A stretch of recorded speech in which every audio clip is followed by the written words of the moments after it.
તો hello friends, હું રેણુકા મારી ધ્રુવી રસોઈમાં તમારું સ્વાગત કરું છું। તો આજે આપણે વરિયાળીનું શરબત બનાવવાના છીએ, જે આપણે ઉનાળાની ગરમીમાં શરીરને ઠંડક આપે એવો વરિયાળીનું શરબત બનાવવાના છીએ। તો તમે જોઈ શકો છો આપણે વરિયાળીને 4 થી 5 કલાક પહેલાં પલાળી લીધેલી છે। તો હવે તેને ગ્રાઇન્ડ કરી લઈએ।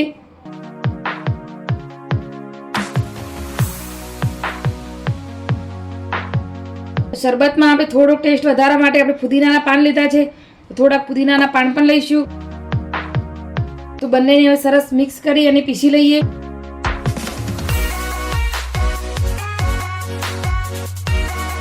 તો આપણે તેની અંદર થોડુંક પાણી નાખી અને પીસી લઈશું।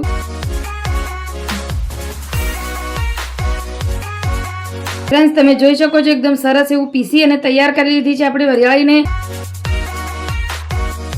તો હવે આપણે એક મોટા વાસણની ઉપર આવી રીતે કોટનનું કાપડ લઈ લઈશું અને પછી એની ઉપર આ જે આપણે વરિયાળી પીસીને રાખી છે એ લઈ લઈશું।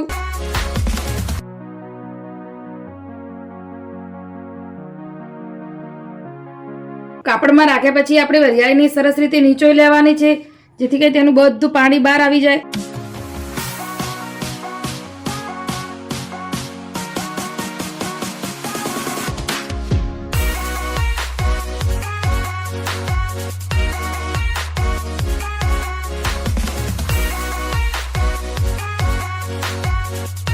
તો આપણે પીસેલી વરિયાળીમાંથી બધું જ પાણી બહાર કાઢી લેવાનું છે।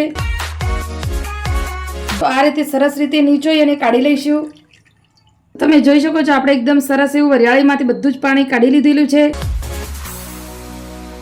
તો આપણે આ વરિયાળીના જે છાલ નીકળ્યા છે એને ફેંકી નથી દેવાના। જે આપણે કોઈ પણ કુંડામાં આપણે જે ઝાડ વાવતા હોય એની અંદર પણ નાખી અને ખાતરની જેમ ઉપયોગ કરી શકીએ છીએ।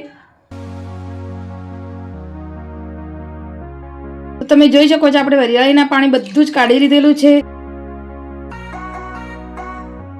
તો હવે આપણે જે વરિયાળીનું પાણી છે એની અંદર આપણે ખાંડ નાખવાની છે। તો ખાંડની સાથે ફ્લેવરમાં આપણે ઇલાયચી પણ લીધી છે। તો ઇલાયચીને આપણે આખી નથી નાખવી, તેના દાણા કાઢી અને પછી નાખીશું।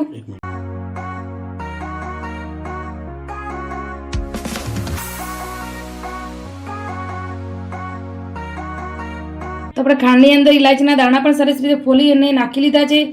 તો હવે આપણે મિક્સર જારમાં નાખીને ખાંડ દળી લઈશું। ખાંડને સરસ એવી દળી લીધેલી છે, તમે જોઈ શકો છો। તો હવે આપણે જે વરિયાળીનું પાણી રાખેલું છે તેની અંદર નાખી અને મિક્સ કરી લઈશું।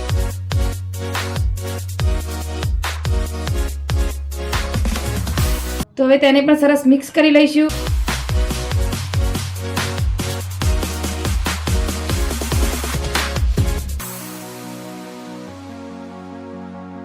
તમે જોઈ શકો છો આપણે ખાંડ એકદમ સરસ રીતે એવી ઓગાળી લીધી છે। તો હવે આપણે તેને ગેસ ઉપર મૂકી અને સરસ એવું ગરમ કરવાનું છે। જો ચાસણીની આપણે તાર નથી બનાવવાની, એકદમ સરસ જ। તો વરિયાળીના શરબતને આપણે ધીમા તાપ ઉપર સરસ એવું 5 થી 6 મિનિટ સુધી ગરમ કરી લઈશું। તો ખાંડની આપણે કોઈ પણ ચાસણી નથી કરવાની, ખાલી થોડીક ચીકાશ આવે ત્યાં સુધી જ આપણે ગરમ કરવાનું છે। તો ફ્રેન્ડ્સ, તમે જોઈ શકો છો આપણે 5 થી 7 મિનિટ સુધી ગરમ કરી લીધું છે। તો એકદમ સરસ એવું શરબત બની અને તૈયાર થઈ ગયો છે। તો તમે જોઈ શકો છો આપણે કોઈ ચાસણી નથી બનાવી, ખાલી ચીકાશ જ કરી છે। તો એ ગેસની ફ્લેમ બંધ કરીને લઈશું અને બહાર કાઢી લઈશું।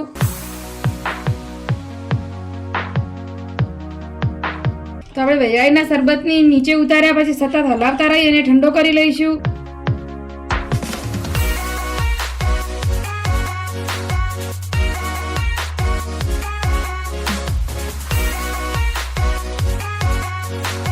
શરબતને આપણે 4 થી 5 મિનિટ સુધી બહાર પંખા ઉપર રાખી લીધો છે। તો સરસ ઠંડો એવો થઈ ગયો છે। તો હવે તેની અંદર આપણે એક લીંબુનો રસ નાખીશું, જેથી કરીને આપણે જે ખાંડ નાખી છે એની કણી ના પડે। તો આપણે રસને ફ્રીજમાં સ્ટોર કરવાનો છે। તો ઠંડા થયા પછી તેમાં જે ખાંડ છે એની કણી પડી જાય છે, તો એ કણી ના પડે એના માટે આપણે એક લીંબુનો રસ પણ નાખી લઈશું।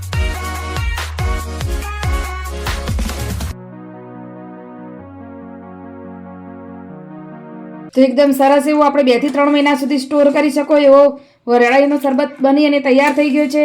તો આપણે કોઈ પણ કલર વગર નેચરલ કલરમાં જ બનાવીએ છીએ, આપણે કોઈ પણ કલર એડ નથી કર્યો, કેમ કે આપણે ફુદીનો નાખ્યો છે તો ફુદીનાનો કલર સરસ આવી ગયો છે। તો આ રીતે તમે નેચરલ ઘરે પણ બનાવી અને દરરોજ જે વરિયાળી પલાળવી એની ઝંઝટ વગર સરસ એવો આવી રીતે સ્ટોર કરી અને રોજ બનાવી અને પી શકો છો. તો આપણે એક ગ્લાસની અંદર 4 મોટી ચમચી જેટલું સિરપ નાખીશું.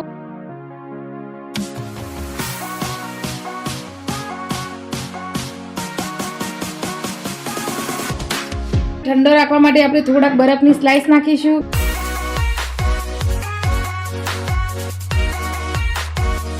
પાણી,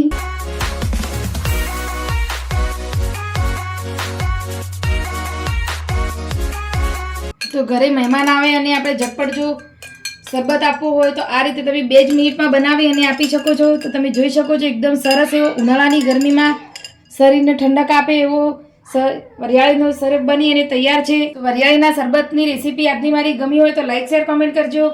તો આવી નવી અને સહેલી રેસીપી સાથે હું ફરીથી મળીશ. ત્યાં સુધી આવજો.